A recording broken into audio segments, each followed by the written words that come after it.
All right. So, welcome That's back. great to hear. Welcome back to the Stroke of Midnight. This is the third episode, but it's really the second episode, part 2.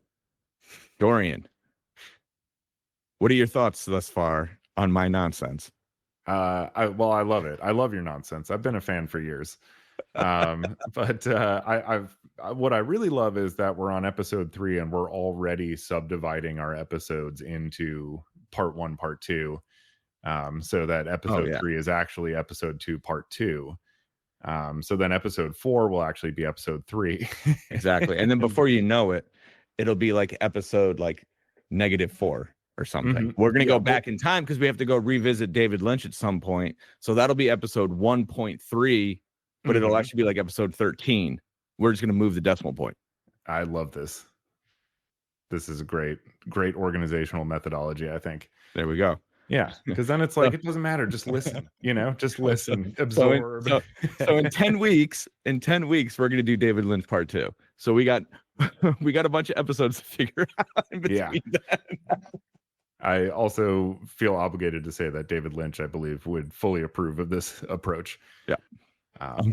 But yeah, no, I'm feeling great. I love it. I love listening back to our conversation. How did you feel about last week's episode? Well, as I was telling you earlier, I was a little fuzzy brained. I've been sick for a couple of weeks, and it's one of those weird things when you think about something for so long. I wasn't kidding when I said that this idea all started like a year ago. And so when you think about something for so long, sometimes you can kind of over complicate the ideas that you have. Yeah. And so they sound insane coming out of your mouth, but they also become harder to like latch onto. And I found myself kind of meandering a bit, but I think that I got my point across thus far. I hope I got my point across thus far. And for anyone who's tuning in for the first time, we are talking about the holy trinity of live performance: Phish, Howard Stern, WWE. So for this episode, yeah, as you're well aware, obviously, of the trinity of live performance. Yeah. So a couple of things I want to address before we actually move forward. First, I did make one just egregious mistake in my Phish nerddom. The Halloween gag thing that I was talking about, it wasn't a fan vote, but what they were doing was they were actually killing the albums off like every day over the course of a month or something like that. I don't know what the time frame was. I had to like go back and look it up and kind of like what the hell were they actually doing? Yeah. Secondly, it was 2009, not 2003. There was no Halloween show in 2003. There was, however, the 20th anniversary. We used in the old days of touring, we used to call this a turkey tour. So it was right around Thanksgiving. So so 2009 Halloween, they murdered a bunch of albums until they got to the last man standing, which was Rolling Stones. Whatever stupid Rolling Stones album they covered that year. Fingers or something. Yeah. No, it was what's the double album? Oh, Exile. Yes, that's exactly what it was. Main Street. Yeah. I'm not super. I'm not a Stones guy either. So yeah. Like a passing familiarity with them, essentially, mostly through Martin Scorsese films. Yeah. So I had to correct that mistake because I'm gonna steal a line from Michael Rappaport too. We will not be fact checking anything on this podcast. You can look anything up you want ahead of time, but we will never fact check during this conversation. Yeah. Yeah, we can issue corrections after the fact. Yeah. We can go back and but there will be no fact checking. We're not going to be a podcast of people Googling stuff. Yeah, there will be none of that. So no fact checking here, just fun, hijinks, and an occasional brilliant insights into the world of tomfoolery. Secondly, the whole conversation of last week was kind of built upon the methodologies they each use to attract and maintain their audience, their fan base, or their notoriety, or however you want to look at it. This week we're going to kind of hone in a little bit more on the actual live performance aspect itself. And I think the best phrase I can use that embodies all three is expect the unexpected.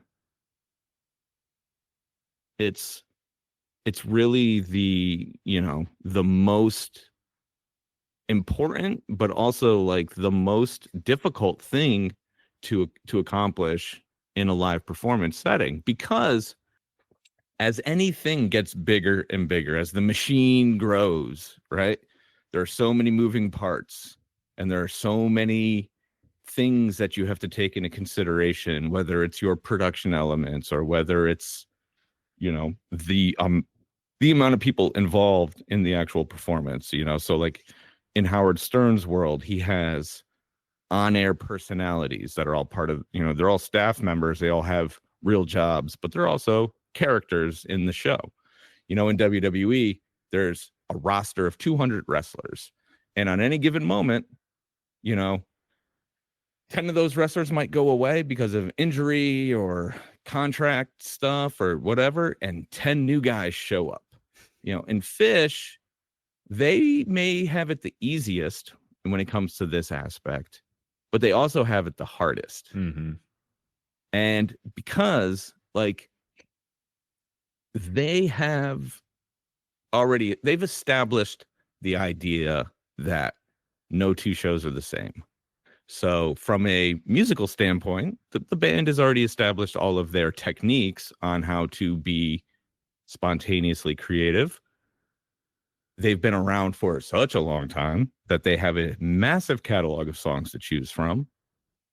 But when you've been around for so long, how do you continue to surprise people? And so that's where it becomes very challenging. I think when they have a little bit of a less of a built-in mechanism by which to do that as well. It's Stern has a rotating guests, coming in. WWE has this giant roster, or they can bring people back and all that. Whereas Phish, it's people came to see these four guys. Yeah. So bringing on guests is always and they've found, I'm sure you're going to talk about this, but they've found really unique and interesting ways to do that are, generally always an enhancement on the experience of seeing Phish, and not something where you're these two musicians I don't really like are going to sit in with them now, and I guess the second set's not going to be what I wanted. Well, I mean, I can tell you one specific story about how that blew up in their faces. In 2003, and then keep going back to 2003 for some reason. That 2003-2004 time period, the little nugget of time in between the hiatus and the breakup, was very interesting because they were throwing a lot of shit at the wall. They were trying anything and everything, but they were very, kind of lost at sea. So they had BB King sitting with them in New Jersey, and it was terrible. Yeah. It was very, it was one of those things where I think it was just an oil and vinegar situation, whether or not, you never know what goes on behind the scenes in these kind of situations, how much planning or how much communication was involved. Was it just hey, I'm in town, should I come bring my guitar? Or was it Trey being hey, come play with us, but we'll figure it out on stage or whatever? But regardless, it was a lot of just BB being gracious to Trey being gracious to BB, and no one ever really taking charge of the situation. And so it was just a lot of just lost opportunity. Yeah, two lead guitarists deferring to each other constantly. Yeah, exactly. So so those kind of things. But I don't, in my mind, sit-ins are sit-ins, and they can be fun and they can be memorable, but they aren't ever the thing that really like creates a lasting impact, I think. For Phish, I think their greatest strength is looking inward and analyzing what they do and figuring out ways to throw the fans curveballs. A good example is oh gosh, Slow Llama. Here we go. Here's a good one. Slow Llama. So like 10 years ago or so, I couldn't tell you what year it actually was, 15, 16, 17, somewhere in that range. I don't know. They had stopped playing Llama for a while because it's a really fast song, like one of Phish's fastest songs, and they kept fucking it up. And Trey would like fumble the lyrics, and Phish and him would get out of sync, and whatever. It was one of those songs that they were having difficulty playing, the way it's intended to be played. It's got to be a precarious balancing act alive. So, someone backstage was like, well, why don't we just funk it up and slow it down? And that's what they did. And the whole fucking place went wild. And just that simple of an adjustment, right? You're talking about a song that had been played since 1991 or whatever it is, right? So that's 30 years, we'll call it, right? Or no, 25 years. 25 years. For 25 years, that song had been played the exact same way every time, because it was never a jam vehicle or anything like that. So for 25 years, that song had been played the exact same way every time. And then on one fateful night in North Carolina or wherever the fuck it was, they played Slow Llama and people lost their minds. And that's a great example of surprising the audience in very subtle ways, but in very effective ways. You just, as you evolve in your career, if you can acknowledge the things that work and the things that don't work and make those little adjustments, but also slowly, drop those little nuggets of fun, then you create moments that withstand, the craziness of an entire tour. Right. So for all of the bells and whistles and any other big wacky moments, that's one of the things that came out of that year that was truly memorable. Right. And it's simple. Slow Llama. Right. Yeah. Another great example. That's cool. It goes back to, sorry, go ahead. No, go ahead.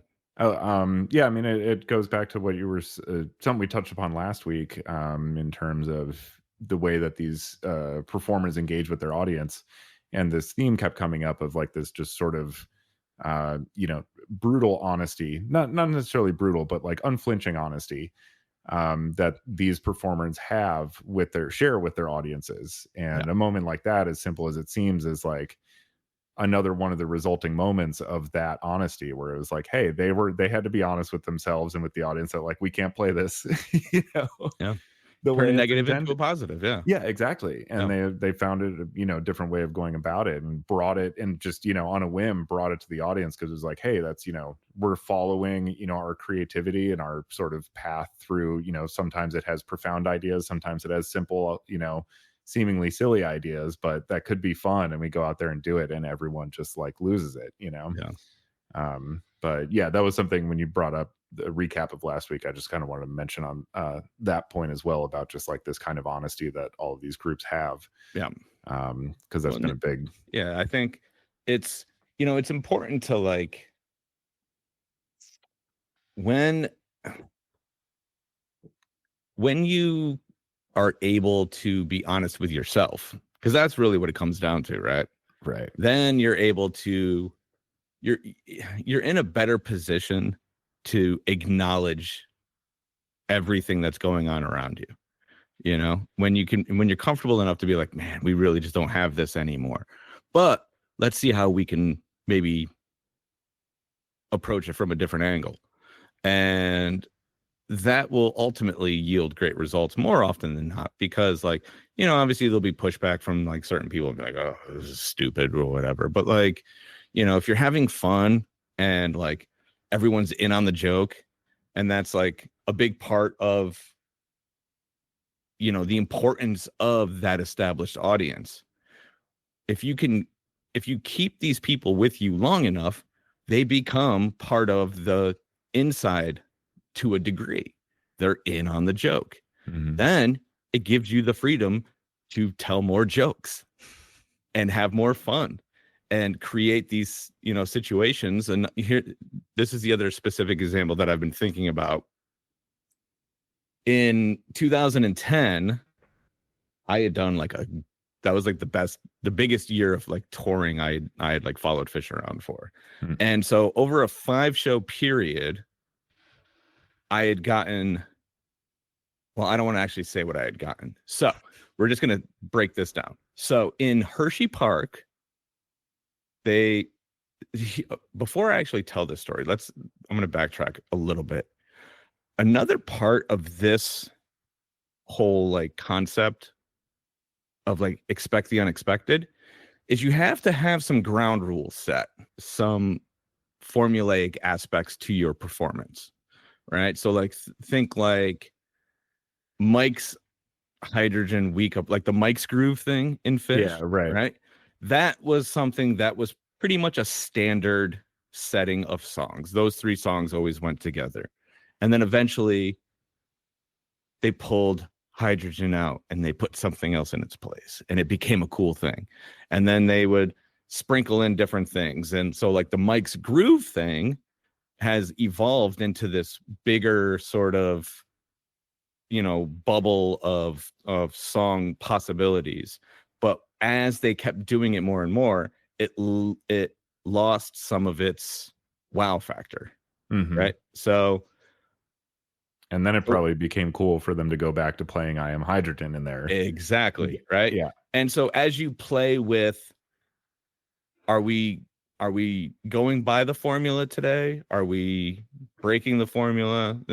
Right. And the longer the formula exists, the more impactful it is when you break it. The more you break it, the less impactful it becomes, so on and so forth, right? Yeah. So returns. Exactly. So 99% of the time when the band plays Tweezer, the band usually ends the show with Tweezer Reprise, right? So in Hershey Park, I don't know if they forgot, they ran out of time. I don't know. They just didn't play Tweezer Reprise. Fine, whatever, right? Yeah. Didn't think anything of it. Did not think anything of it. 2 days later, let's see. Was it? It was Hartford first. Okay. So, so 2 or 3 days later, they're in Hartford, Connecticut, and I'm trying to think if they actually, yes, they did play Tweezer that night too. They must have. So they end the show with Tweezer Reprise. And then Trey, just in like a manic flurry, is like, the other night at Hershey Park, we forgot to play Tweezer Reprise. So if any of you guys that were out there, we're at the Hershey Park show, we're going to play it again. Right. And so they played it twice in the encore, back to back. And on the second one, Trey is like running around like a fucking lunatic. He's like doing like old school, like cock rock, like, you know, foot on the monitor shit, like stuff he never does. Right. And he's just having a blast. Nice.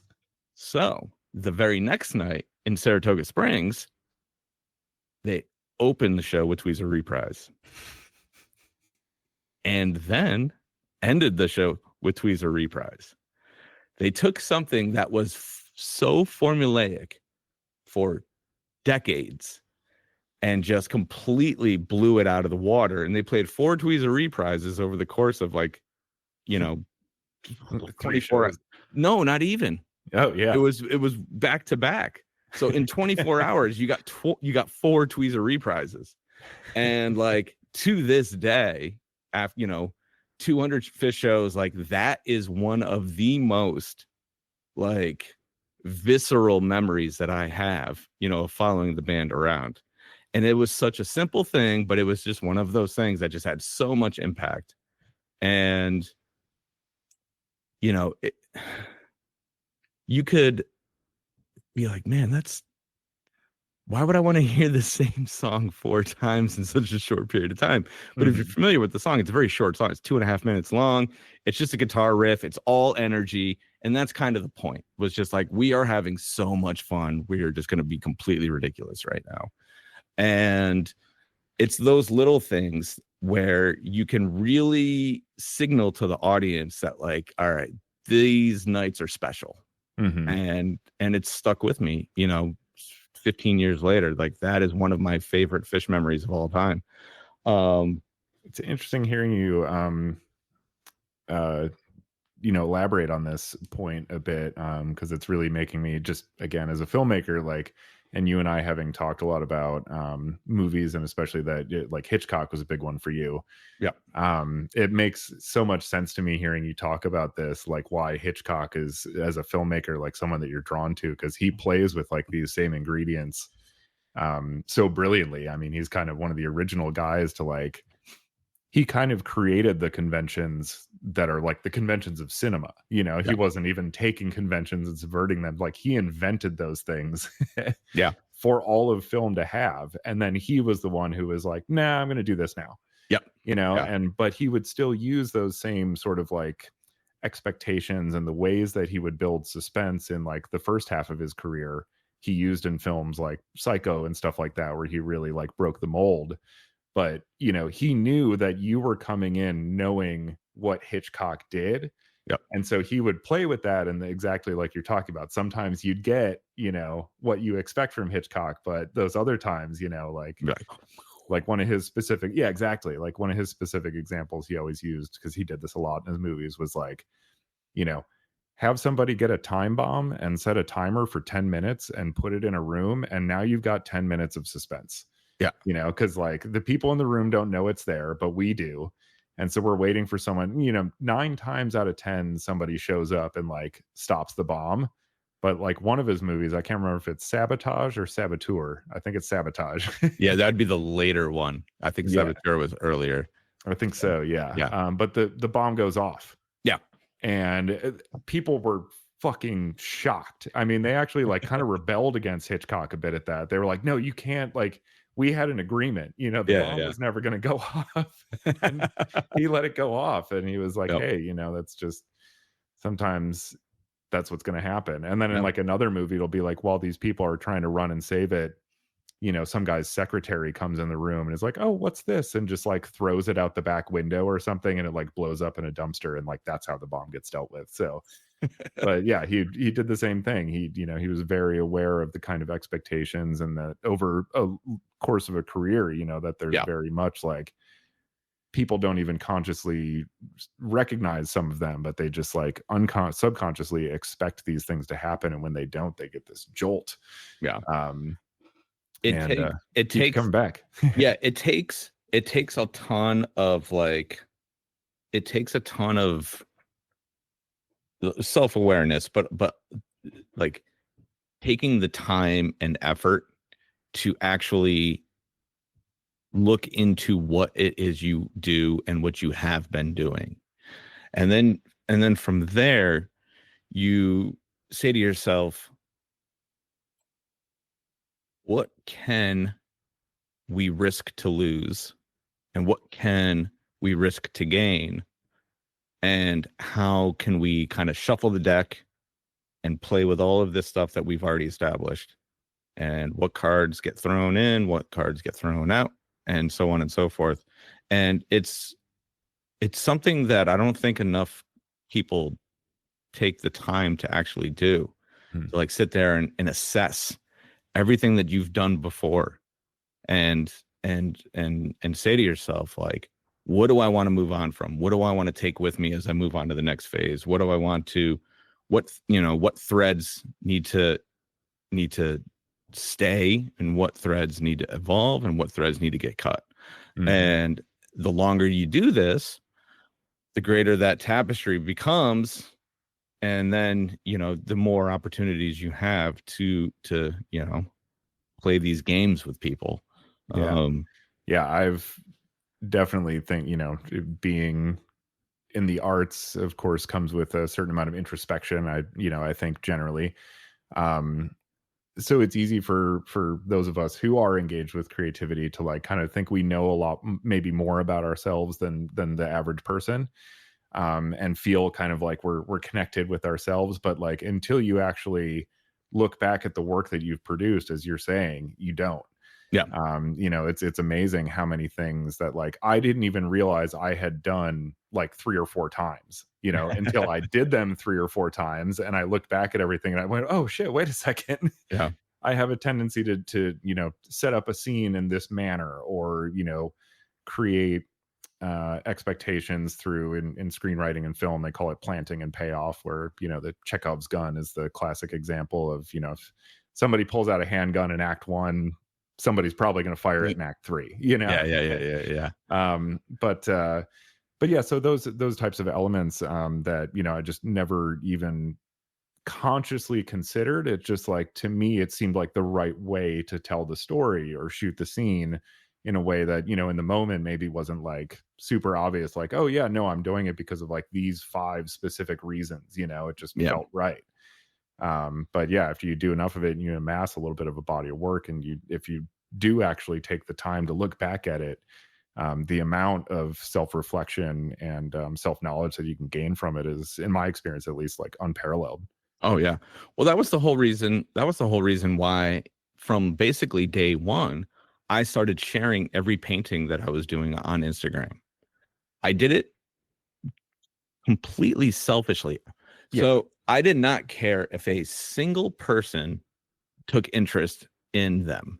I was doing it for myself, so that way I had an accessible like database that I could go back and assess my growth over time. Because if I just took pictures and put them on a computer, I'd never look at them again. Right.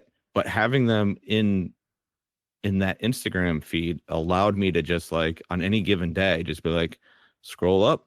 Oh, that's what I was doing 6 months ago. Well, that was terrible. Glad I'm not doing that anymore. Right. Yeah. Or vice versa. Like, those were some interesting ideas. Maybe I need to revisit that, because a lot of my learning process is trying techniques and then abandoning techniques, and then seeing which ones naturally come back. That's kind of that's the foundation of how I learn.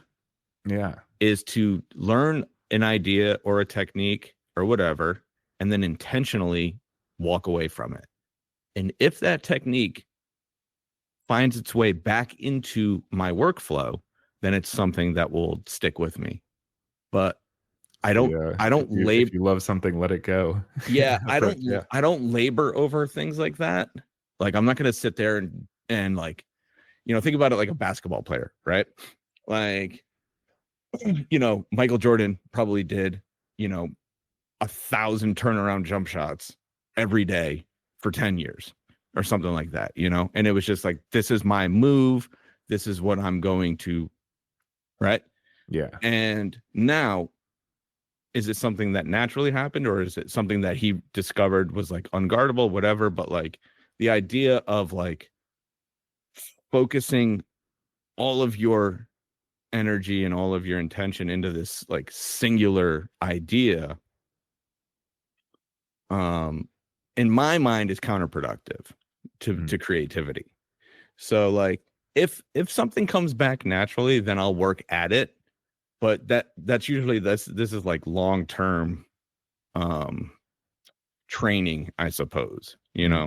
I'll start to like think about ways where I can like actually get better at something. But more often than not, I will learn something, try it, and then walk away from it. And if it comes back naturally, then I stick with it, and then I work at it some more. But this could be something that happens over the course of a year. So it's not like, oh, I learned that thing 2 weeks ago, I stopped doing it last week, but now I'm doing it again. Like, no. Right.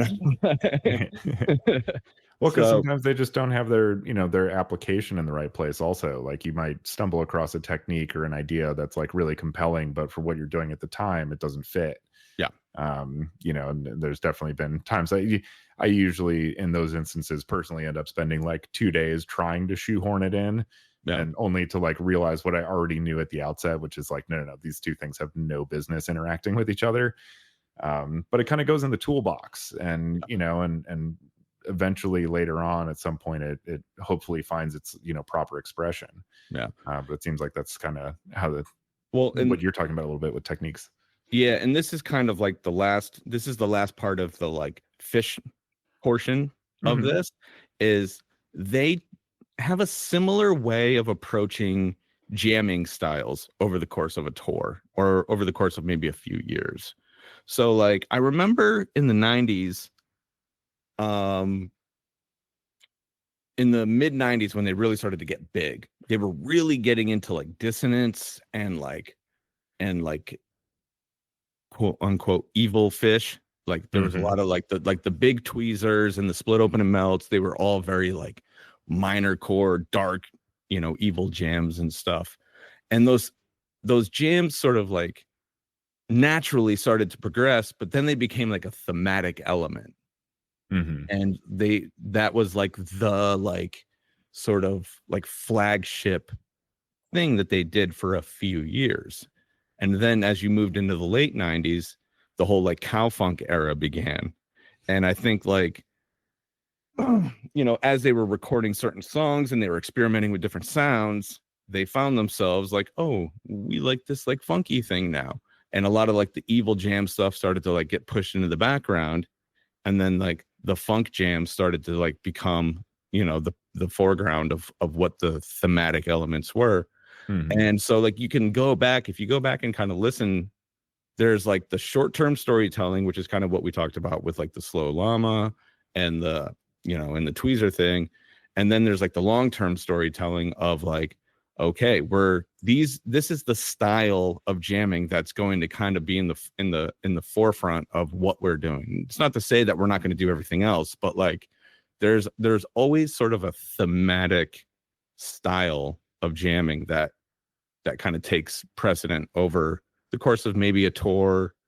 It's a little bit more like spread out now because they don't tour as much, so let's call it 2 or 3 years. Mm. um Like eras. yeah, Yeah. and but that's another way of like you know cluing the audience in, but also like keeping it interesting for them. It's like, oh, we're not just going to keep playing the jam. We could change the songs or whatever, but like the like stylistic way that we're jamming is going to evolve as well. Hmm. And then you can kind of like block the eras out, by like, this is the cow funk era, this is the evil Phish era, this is the, right now it's like this like very like happy, pretty, like but big crescendo-y. I don't even know what you want to call it, but like, but they've also kind of gotten to this place now where like anything's possible at any given moment, but there is still this like very like there's a certain style of which they are leaning into more than anything else. Hmm.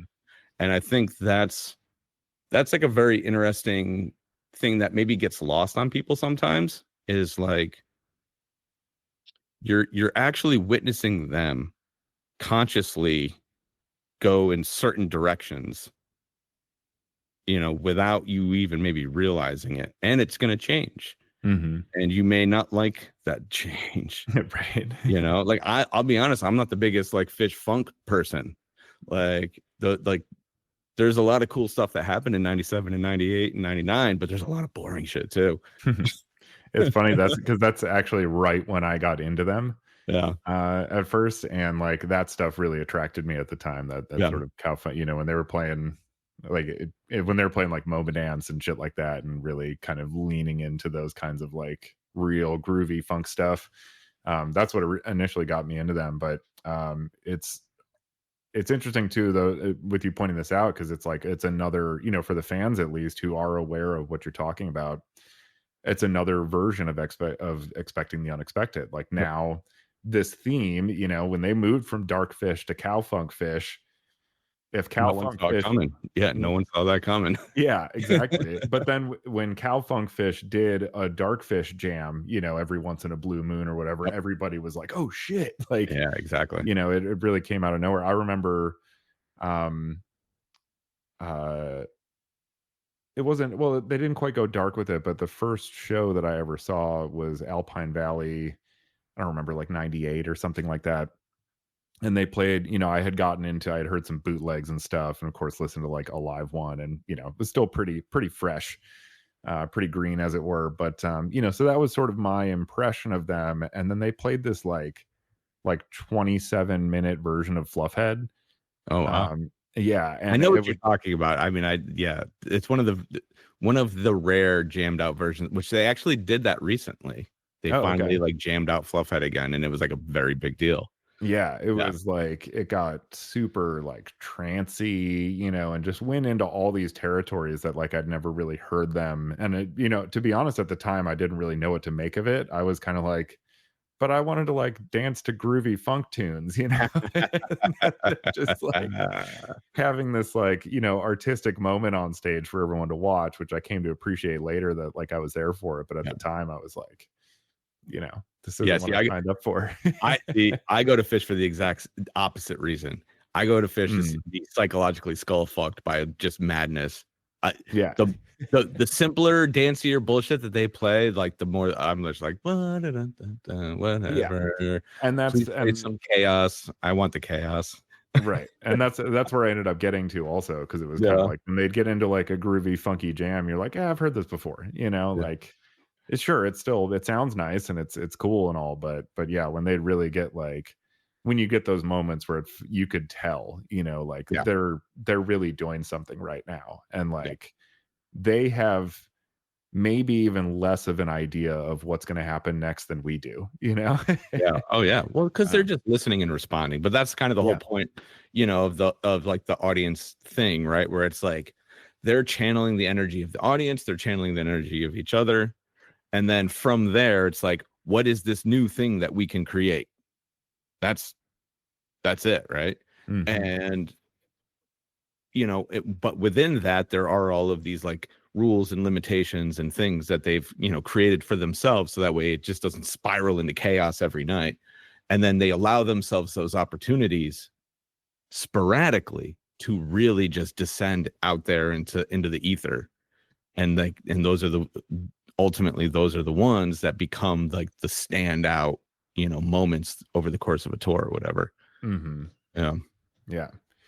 Yeah, like, so for how much people talk about Slow Llama, it wasn't one of those like precursors to massive change within the entire band, that like some of these other moments are. It was just a fun little thing that they were like, let's try this out and see what happens. Yeah. And then I think it's time now to kind of focus in on the other two wacky worlds. Mm-hmm. Howard Stern's a little, what's the best way to describe this? It's a little more straightforward. It's a radio show, so it's an audio experience, but it's a little bit more boxed in format wise. But what Howard's been able to do that's very interesting is he's been able to say anything and everything is possible on any given moment. And so whether it's serious interviews, comedy interviews with like the Whack Pack or his staffers, skits, politics, current events, it's all on the table. So like with Howard, the unexpected is always expected because it's a byproduct of whatever circumstances exist around him in the world. So it's a great reflection of just what he's seeing and feeling, but also like things that he thinks maybe aren't being represented enough. A great like kind of left turn he took a few years ago as he was like we talked about this a little bit on the last episode about how he was kind of breaking away from like the overtly sexual kind of topics and stuff like that. he became a big advocate for gay rights. And so what wound up happening as sort of a byproduct of all that was, whether it was with the staff, some of the staff members who are like, you know, questionable in their sexual preference or whatever, but he would encourage, you know, that conversation. And so one of his lead writers who's a homosexual became kind of the like spokesperson, you know, for the show, as far as like, you know, what's happening in the, you know, on that side of the fence, you know, as far as just like in pop culture and so on and so forth. He started a thing called Cocktober a handful of years ago, celebrating penises of all sorts and sizes. And they would have sizes. I mean, they would have different games and stuff. They'd like bring in like a bunch of male porn stars, and one of the producers on the show, who he's married, but he loves, he's like a fan of like male porn stars, and so like he could like point out their dicks, or he could point out like what they sounded like when they had an orgasm and shit like that, like, you know. But like he found really clever and interesting ways to like be supportive of just like whatever your sexual preference is fine. Let's have fun with all of it. You know, I had fun with, you know, traditional sexuality for 20 years. Let's have fun with homosexuality now. And let's, you know, it doesn't have to be this like hot button topic. Like, let's normalize it. Let's have fun with it. Right. And encourage everyone to just be open-minded. And that was a really interesting kind of turning point for him, because in the sense of like the guy who brought in porn stars and strippers on a regular basis is now not letting naked women into his studio anymore, but he's letting a bunch of naked men into his studio. No one saw that coming. Yeah. Yeah, it's a very interesting example with him, because like, as you mentioned, his, you know, the whole proposition of his show from the start was expect the unexpected. That was why people tuned in, was like, what the fuck is he going to say or do? Like, it's going to be crazy and probably incendiary and, you know, let's go. I want to be there when it happens. So to find ways to then like upend or subvert that expectation of the unexpected is really interesting. And, you know, the way that he's pivoted and been able to stay relevant has been, you know, pretty fascinating. And this being a perfect example of that it's like, like, you know, nobody saw that one on its way. That was a very, as far as, you know, the most unexpected personality on radio goes, that's probably the most unexpected thing, you know, that he could have done. Exactly. Which is really fascinating. But also, you know, he found a way to make it like a positive thing too. It wasn't like, let's just get further into the, you know, swamp of vulgarity or anything like that. It was like, no, let's take a real different approach to this that like still aligns with the contract that I've sort of, you know, unspoken contract that I have with the audience, and what my purpose in doing this was as, you know, an artist or a personality or whatever he considers himself to be. But also aligns with like who I've become as a person. You know, it's really cool that he's, you know, his success is not just in his ability to like be compelling on the radio, but in his way to kind of seemingly, you know, balance those things out over the years. And always be able to find that like, you know, that center spot of the Venn diagram between those like three circles. And he's been able to like just hit the bullseye on that like over and over and over again. He, you know, he takes a lot of care in how things are presented. So that way he, like, it's interesting because the guy who was probably the most offensive became the person most concerned with presenting things in a non-offensive way, but not for the reasons not because he I think he sees what's happening in our society these days, where everyone's offended by everything, and he's like, okay, everyone take a break. None of this is that like, you know, is that big of a deal? I mean, it's a big deal, but like we can laugh at things, we can also accept things, and we can, you know, poke fun at things. But let's try to find a way where we can do it where everyone can get on the same page and just be like, okay, this is funny, this is acceptable, this is normal, this is all of those things. And he's become this like great like social advocate, and people have no idea that that's actually happening. And same thing with like animal rescue and stuff like that. Like he's grown, Awesome. and as he's using his success to actually try to make a positive change, but he's still fighting his like reputation almost. Mhm. And so it's an interesting kind of balancing act to watch him, you know, navigate all of that and simultaneously still be funny and still be relevant and still be genuine. And it's this constant sort of world of pushing the limits, pushing the boundaries, but also reminding everyone like, hey, I'm not doing this with bad intentions.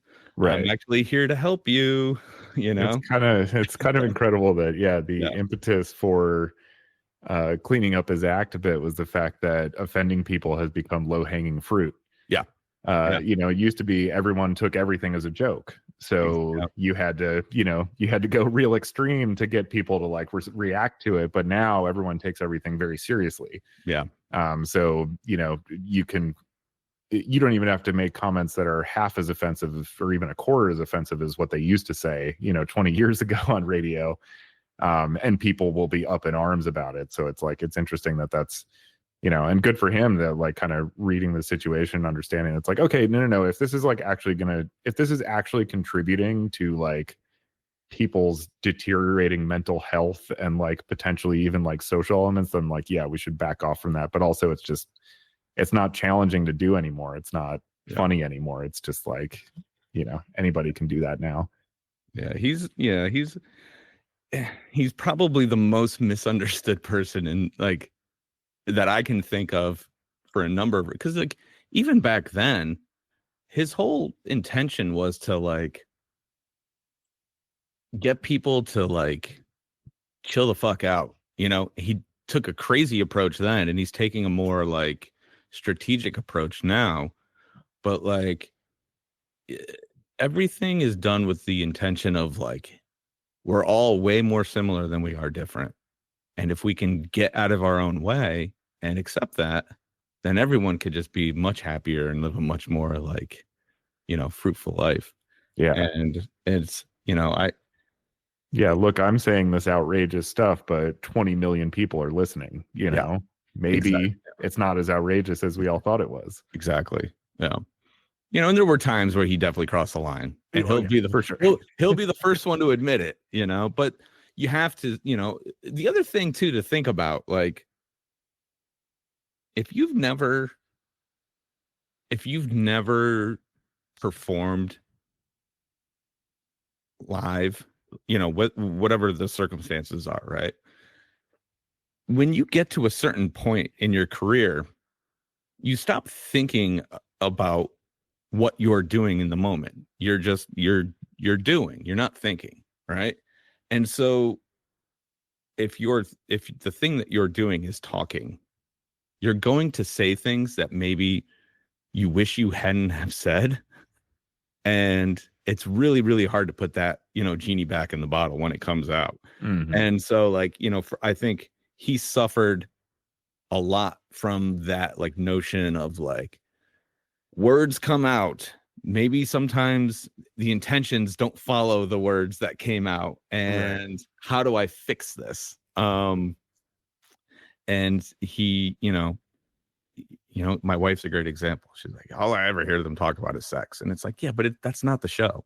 Like you just you have bad timing maybe, but like also like they're just trying to like normalize, you know, like even to this day, you know, America has a problem with like just talking about sex. Like Yeah. everything's so sexualized, but it's still like this weird thing for a lot of people.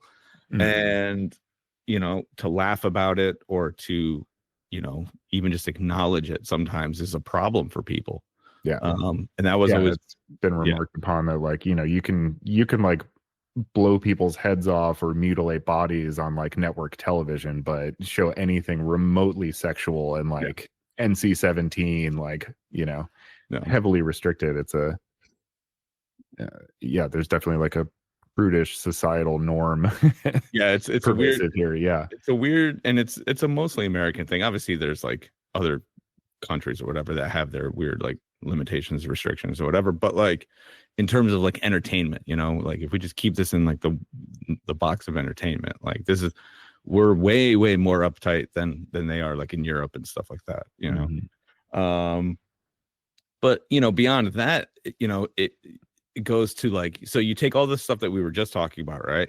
And then, so let's say on one episode they have 10 porn stars with their dicks hanging out, and then on the very next episode he's interviewing the president, or he's interviewing Bruce Springsteen, and they're talking about this like very having this very profound conversation, and his ability to change gears depending on what the situation is, because he's become, in the last decade or 20 years or whatever, considered probably the best interviewer in the world.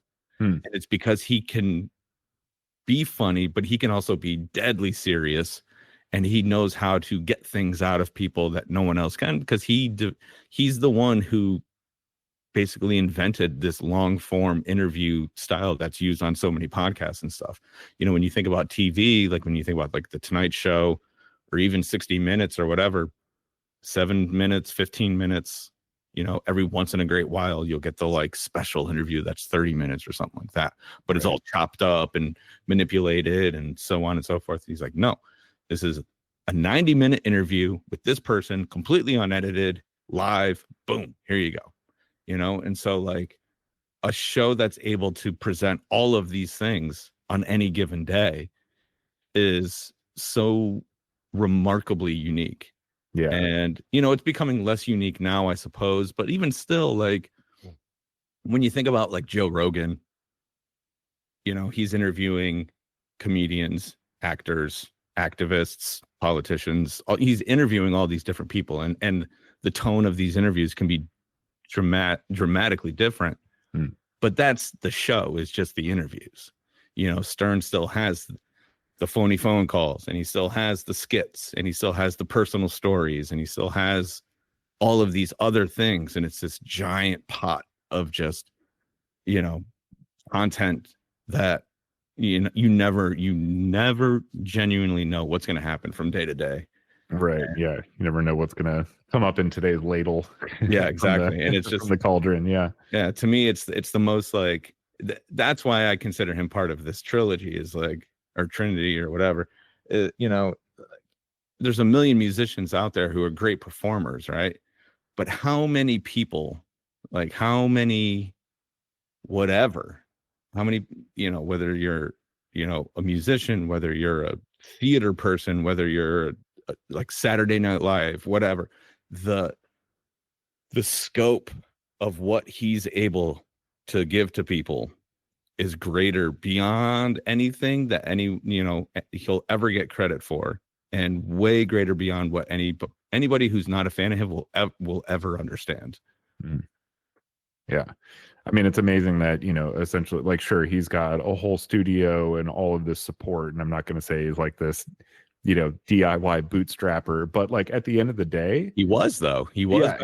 Yeah. At the end of the day, if he just had, a $200 Zoom recorder with a built-in microphone, like, he could do his job. He could be, excel in the way that he currently excels, versus, it's these other institutions like Phish and WWE obviously need this giant infrastructure to kind of like put on their performance. Yeah. But it's kind of amazing that like he's being discussed in this same, sentence as these other two organizations that require this like giant production, whereas he's like basically just a guy who talks, and he's just like that fucking good at it.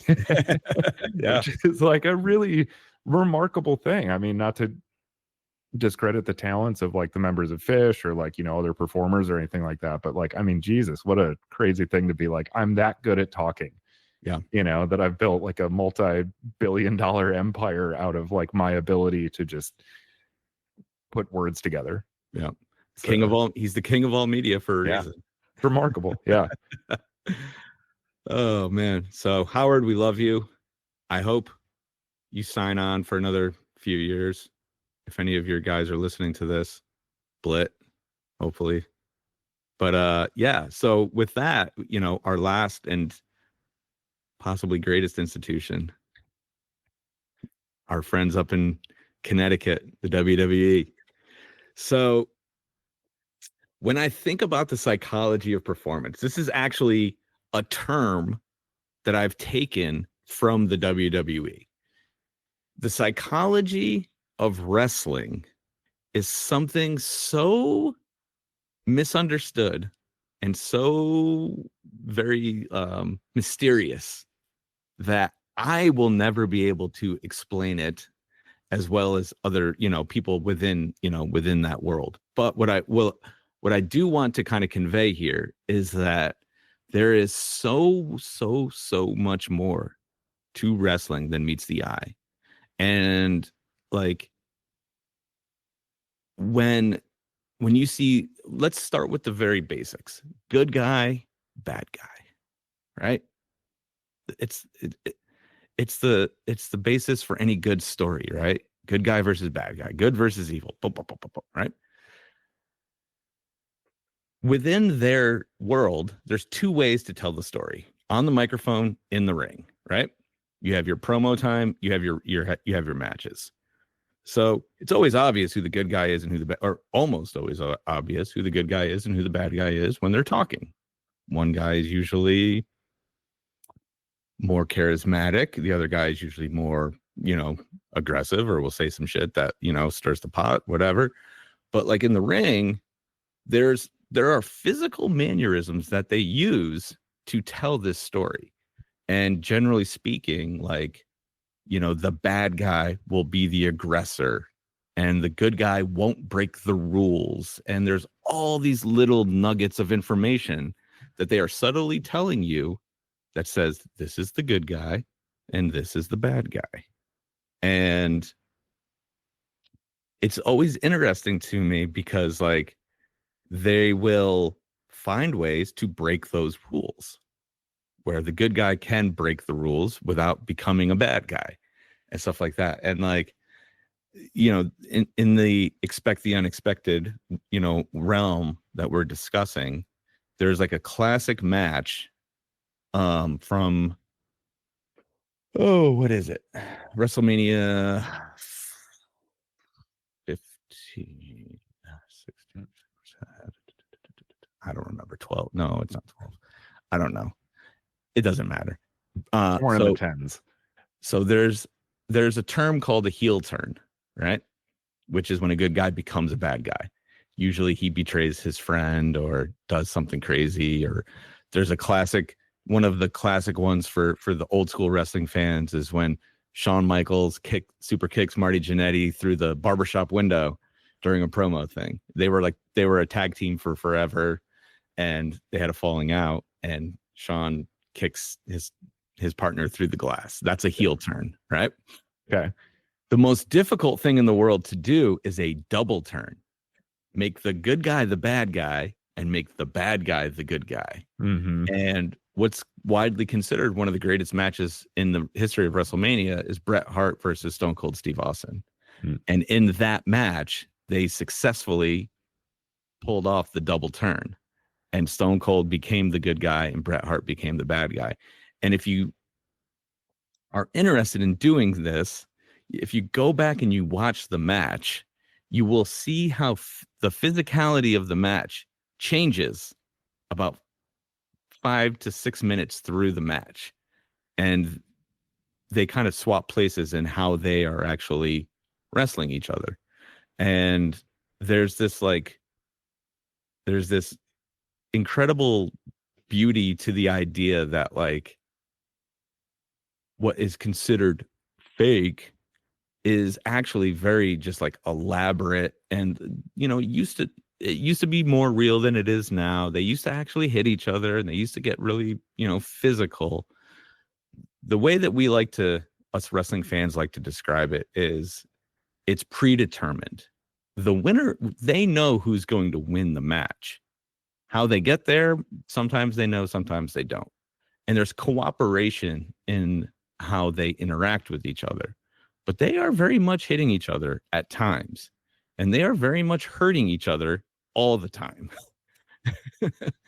and and the nature of storytelling through physicality is so like underappreciated for most people, and it's this very interesting thing to me, and I'm curious.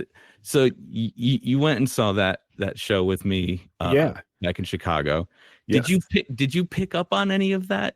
Could you tell, like, who, not knowing necessarily who the good guy was or who the bad guy was? Like, were you able to kind of pick up on those things?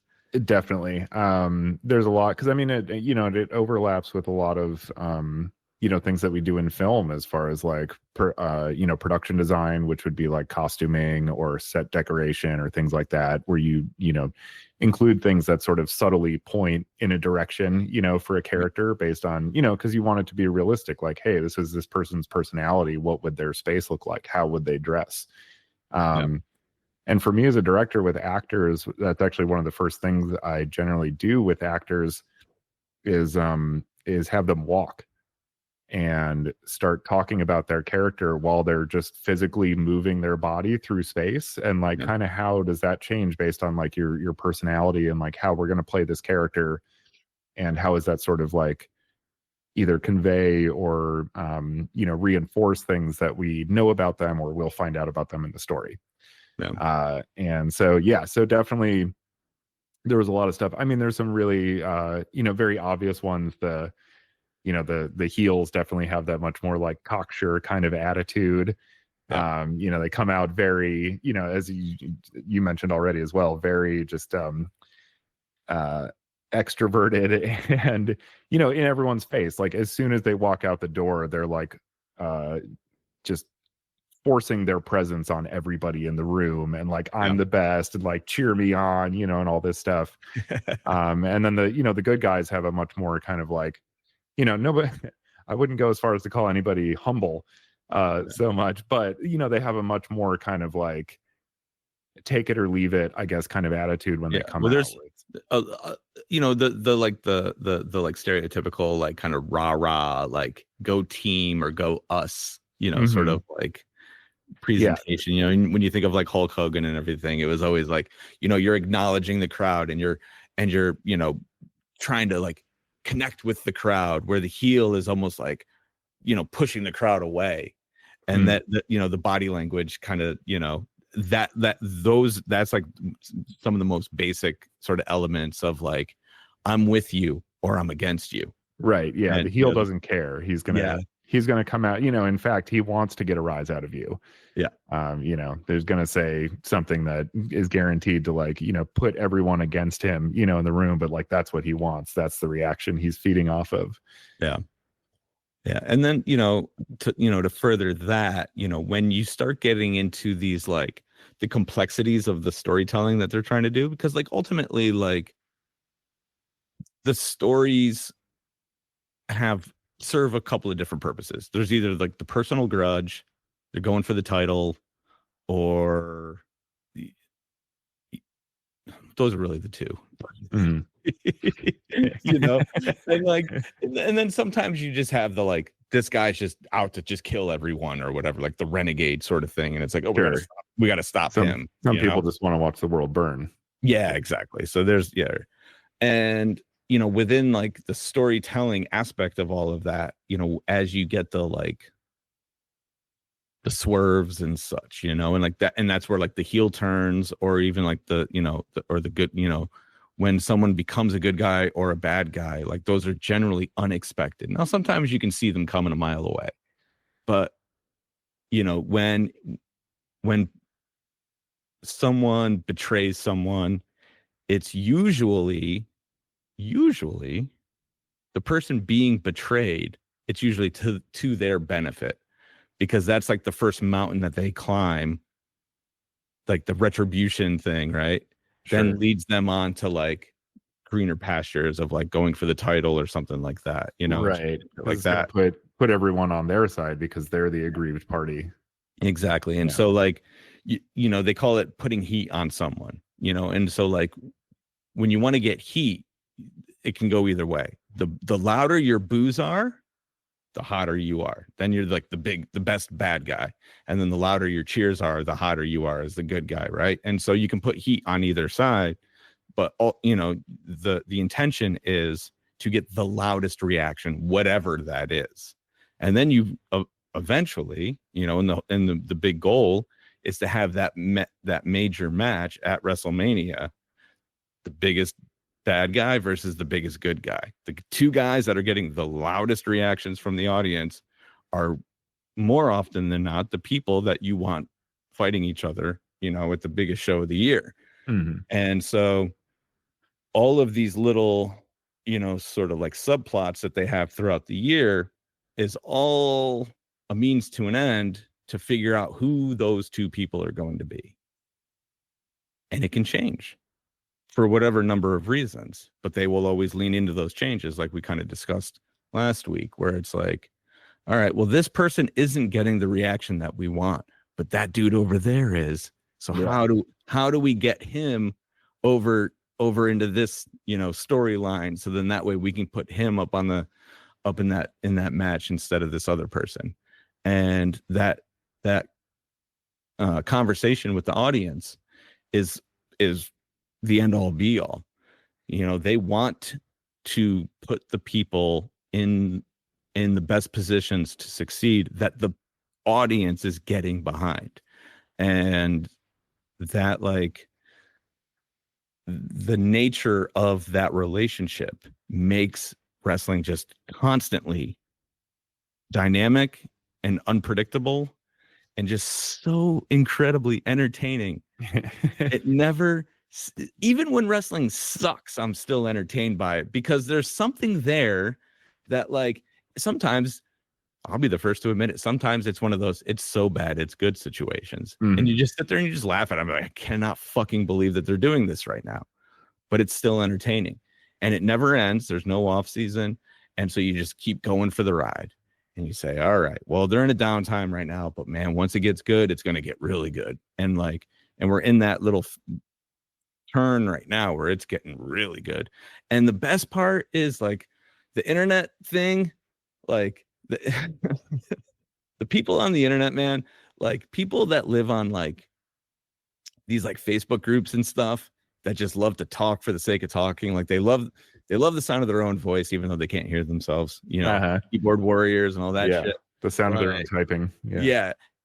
It never cease to amaze. They've become just as entertaining as the actual product a lot of times, where it's like, what are these fucking idiots going to say next? Because they'll bitch about anything and they'll say the dumbest shit possible. And I just sit there and I go, this is all part of it. They've literally embraced the notion that, like, this weird subsect of people are a part of the show, whether they're acknowledged or not. Mm-hmm. We're going to do some shit to piss them off, whether we intend to or not. More often than not, they do intend to. And we're going to see what their reaction is. And we're going to watch them fucking melt down. And we're going to laugh our way to the next show. Yeah. And like, and so to me, right, it's all of these things, right? Phish, Howard Stern, WWE, they all just continuously engage and interact with the audience, and they throw them curveballs, and they give them reasons to be mad, and they give them reasons to be happy, and they constantly just keep providing. And it just, they push back and then they pull back, and it's just this and you never know what's going to happen next, and you never know how it's going to play out. And no matter how smart you think you are, no matter how well you know that thing that well, you don't, because they're always 5 steps ahead of you. Mm-hmm. And that's why, to me, those 3 things are the holy trinity of live performance. Because as long as you can stay ahead of your audience, and as long as you can keep surprising them, and as long as you can keep pissing them off, and as long as you can keep making them happy, you're doing something right. And that's, for me, like, that's why I do some of the things that I do, you know? And I know I think you have some questions for me as to like, to how we can wrap this whole wacky thing up and make it make sense within the context of our little world. So I also wanted to mention, just because you brought up that Greg took me to a wrestling match in December while the gang was in town for the New Year's shows in Chicago, which was revelatory in a lot of ways. Because as I talked about last week, like, I watched wrestling growing up because I mean, it was just such a huge part of the zeitgeist. Like, you couldn't escape it even if you wanted to, but like, everybody was just in on, like, you know, Hulkamania and WrestleMania and all this stuff, and it was a huge deal. So that was always how, you know, I've interacted with it. Like, when you watch live events on TV, especially stuff like that, you know, you just expect, like, yeah, the crowd's going wild. Like, sure, they're booing the bad guy and they're applauding these guys because they're the good guys. But going and seeing the show live, even if I had, you know, heard you talk about all this stuff, which I had prior to going, it's like, okay, on an intellectual level, like, I understand that, like, you know, they use these live shows sort of the way that comedians use their live shows, you know, before they go on to like the big taped events, is they test out material, they try new storylines, try moves, whatever. You know, and they kind of just see how they respond with the audience. And it's like, okay, cool, I understand what all of that means. But then, like, actually going to the show and seeing that it was like, okay, you know, show starts at 7:30. Guess what? At 7:30, every seat was filled. Everyone was waiting. You know, nobody was coming in late or like last minute. No, everyone was there in rapt attention the moment everything kicked off. And it kicked off right on time. Which I appreciate. Yeah, well, because they're a TV company, so they're like, they're built for that much differently than, like, you know, our bullshit, you know. Of course, yeah. But yeah, and just seeing, and then actually seeing and being able to like really hear and comprehend the different levels of enthusiasm from the crowd, you know, like when you watch WrestleMania, it's just, you know, it's a hiss of noise the entire time because everyone's just losing their fucking minds. But this was like, man, you could really see the immediate feedback that everyone was getting about everything that they were doing. Yeah. And like, what a clear line of communication really exists between the performers on stage and their audience and the people that are running the show. Ultimately, you know, that they're kind of every night, like all the stuff that we do now with like streaming and engagement through comments and like analytics, you know, and stuff that we like ascribe to like YouTube and sort of the internet being able to like bring us all that. The WWE has been doing this for 40 years, just in like an analog way, you know? Yeah. And they do it every single night because they have it at like every level of granularity. There's the performers getting the exact feedback, but then there's the people who are watching the larger picture that are also gathering all this feedback and compiling it with like previous shows, you know, to kind of get like a larger picture of this data. And it's a crazy institution, and it's a really interesting like feedback loop that happens that I honestly like did not fully appreciate until I actually went there and interacted with it myself and saw, you know, how this actually plays. It's a beautiful thing. And wrestling, more so than any other live show on the planet, the audience participation is built into the show. Like, it's consciously built into the show. You know, guys will pause like in the middle of a match. There will be break spots and moments where they are like, okay, let's gauge the audience right now. Let's see if they're with us, if they're against us, if they're bored, whatever. And so they, you know, it's all built in, and it's sometimes more obvious than not. You know, when Hulk Hogan used to put his hand up to his ear, that's obvious. Hey, you guys with me out there? Great, cool, moving on.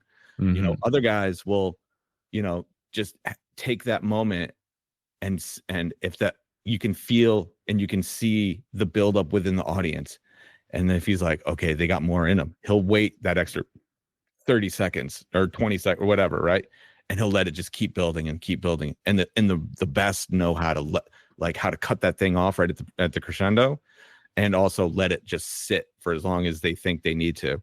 Right. And that dance is so beautiful to watch. I'm so glad that you like got to experience that, because it really is. It's one of the greatest things in the world. You know, for me, like, you know, a good example of this is like when I black out the stage at a Pretty Light show. You know, there are these moments, and I don't do them every night, but when I feel that they're appropriate, I do it.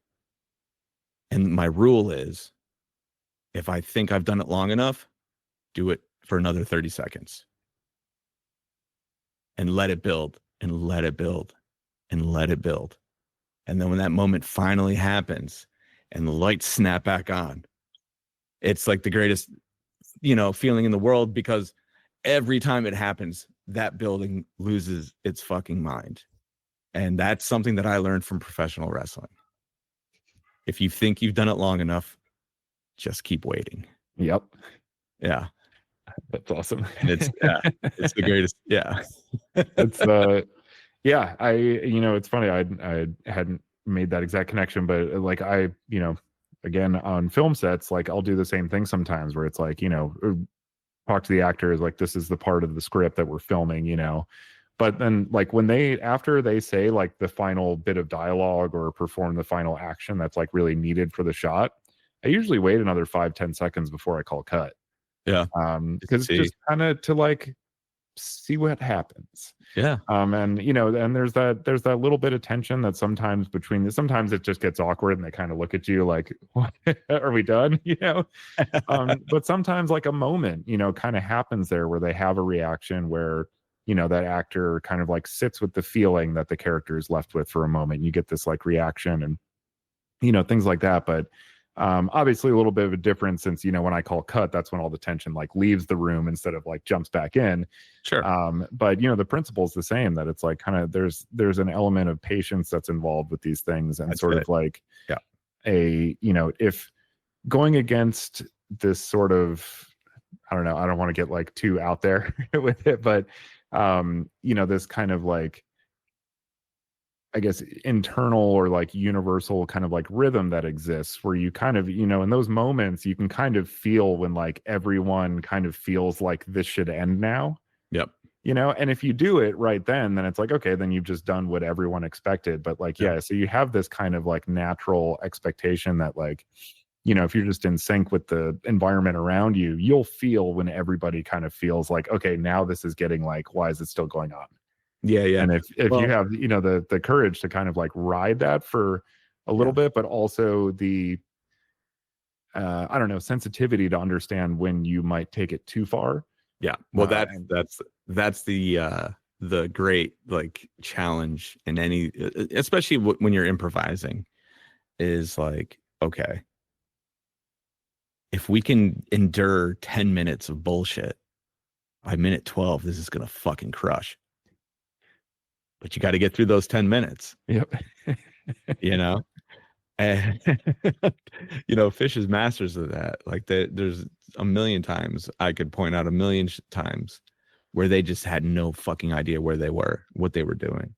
But they just persevered and they got through it. And once they did, my God, that they had that room in the palm of their hands. And you know, I think as you get older, you can eliminate a lot of the, you know, oh, it's going to take us a minute to get through this.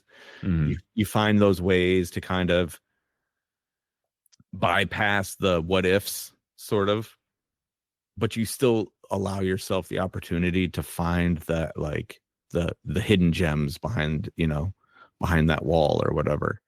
And the challenges of working with the audience, you know, whether it's dragging them along or cutting them a break and be like, all right, we're gonna take it easy on you here, we're gonna bail out of this one, it becomes a little more, you tune into it a lot more effectively the older you get, I think.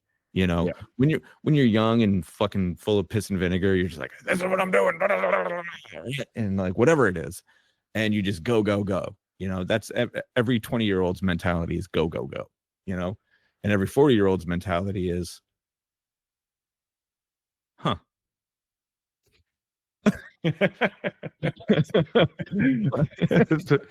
Perfectly put.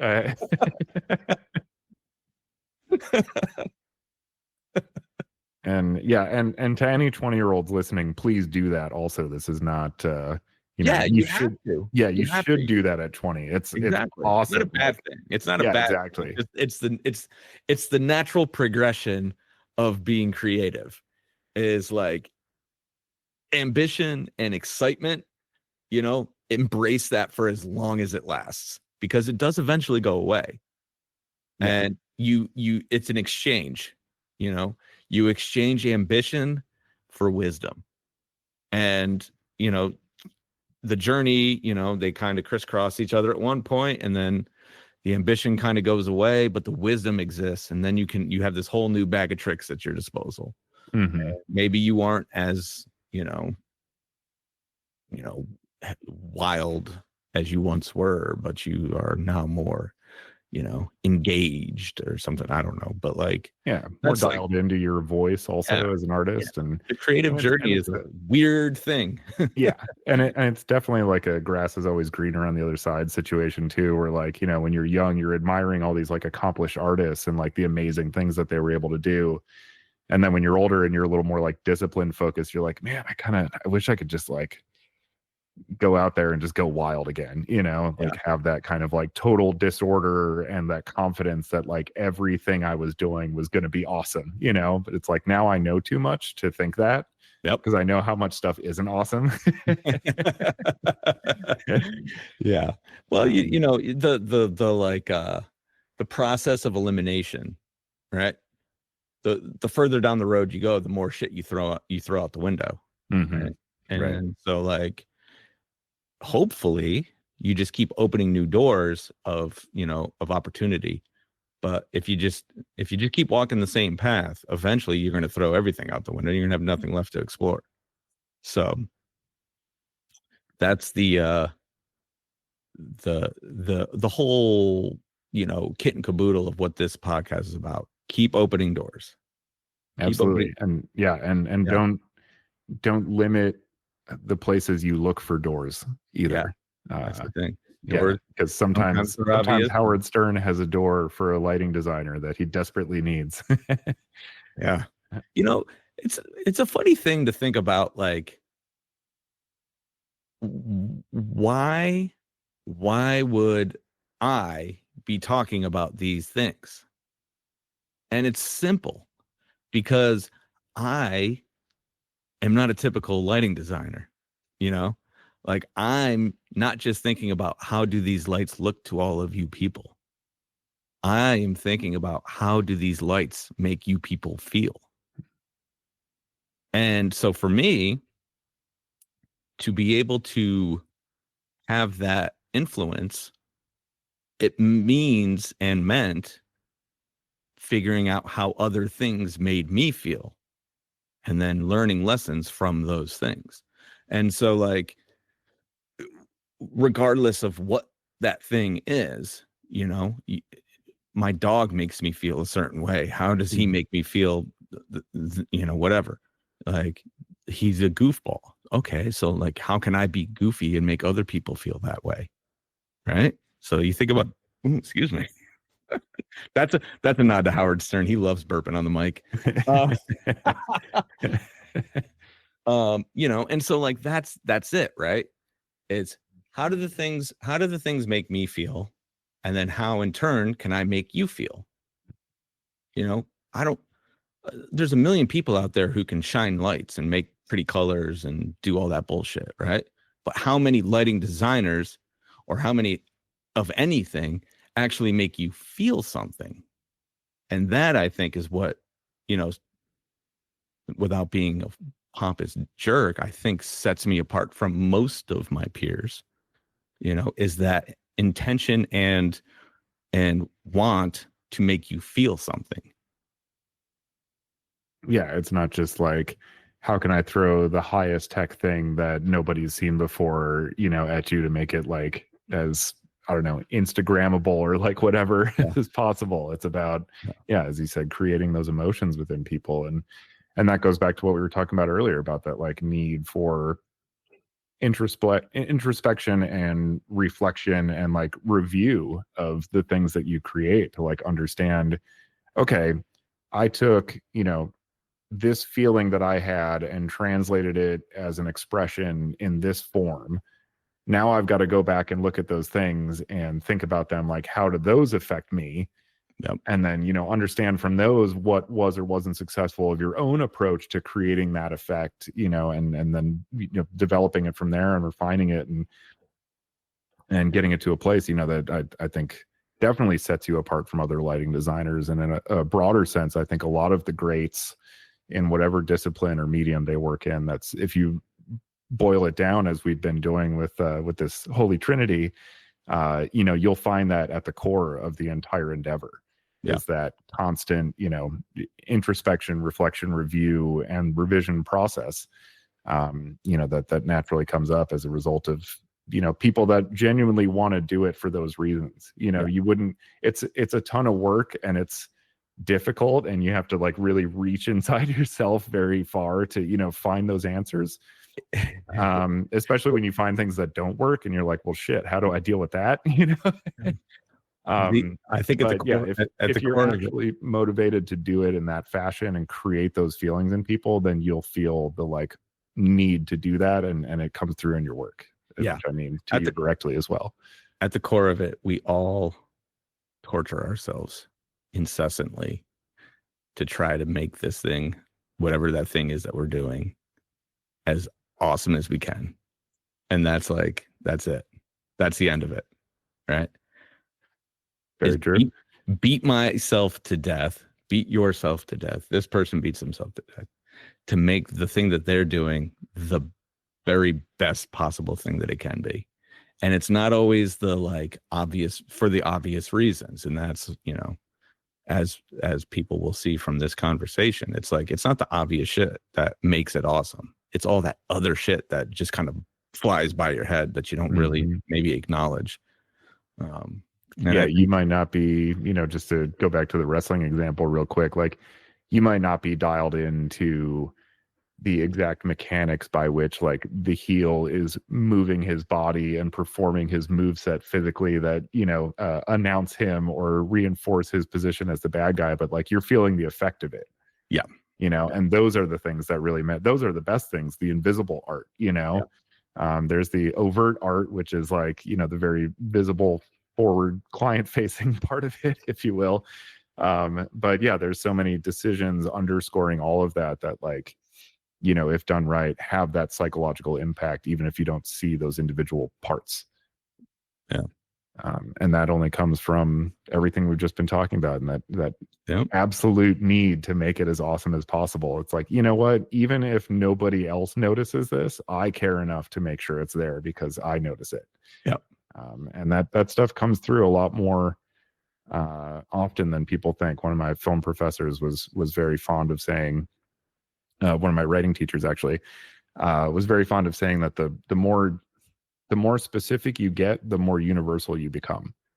That, things that seem like this is such a unique situation to only me, it's only going to resonate with me, but then you put that story out there and all of a sudden everybody is relating to it from all these different places, and it becomes this like, okay, yeah, maybe the specifics of the story are very unique to you, but like what was actually communicated or felt or understood, the underlying message. Exactly. But you're putting it in a way that people can really connect with, because they might also have something that is like, oh man, I had this really weird story about the time I felt that way too, and then that just creates this really deep connection. Yeah.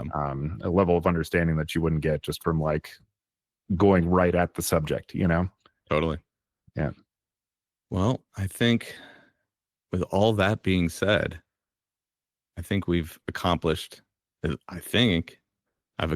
goal of telling people why These three things are the best examples of live performance I can possibly imagine. Well, and the great part is if people still have further questions and would like to know more about this Holy Trinity, they can reach us directly. Yes, they certainly can. At the Yes. the very tippy top of each episode description, there is a text message link. Shoot us a message. Tell us what you think. Ask questions. That's gonna wrap it up for this week.